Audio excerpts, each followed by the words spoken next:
Alam ko naman lalaya na si Scarlett. Pero napakabilis naman na nai-release siya sa kulungan. Dapat pala, na-check ko kung kailan siya nakalabas para hindi na kita pinayagan na sunduin si Catherine. Pinaalis niya lang naman ako, hindi niya naman ako sinaktan. Kaya stop worrying. Pero subukan lang niya. Iba na ngayon dahil pareho na kayong nasa labas. Kung kaya kitang protektahan, mas madali ko na siyang lusubin. Yun nga lang.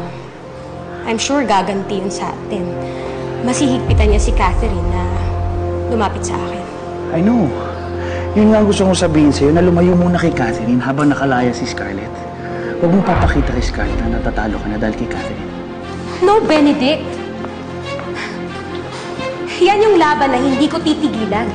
Hindi ako papahit na hindi ako makakalapit kay Catherine.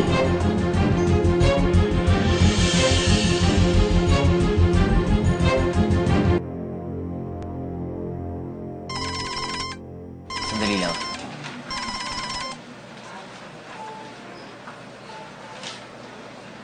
Isabel? Denise, diyan ka lang ha. Kausapin ko lang si Isabel, ha? Sige po. Isabel, napatawag ka.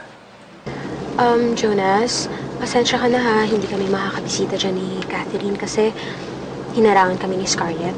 Ano? Nakalaya na si Scarlett?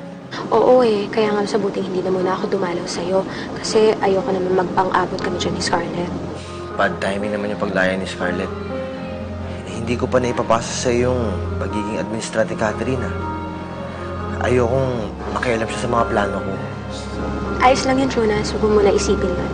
Ang importante, magpagaling ka muna, saka unahin mo muna yung operasyon mo kasi delikado yan. Isabel, na-appreciate ko yung concern mo. Pero alam ko yung ginagawa ko. Ikaw, hindi naman kita kayang pilitin. Pero sinasabihan lang kita na papunta na dyan si Scarlett. Sigurado ako, gulo na naman ang dala ni Scarlett. Anyway, sige. Salamat sa warning, Isabella. Sige.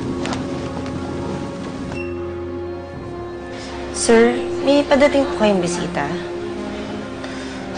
Oo, si Scarlett. Sigurado ako problema na naman to. Padating na po ba siya? Oo. Teka, ano yung sasabihin mo? Wala po, sir. I-check ko lang po kung nainom niya na yung gamot na pinascribe ni Dr. Aleta. Medyo nakakaantok daw epekto nun, pero magaling yun. Salamat. Sige po.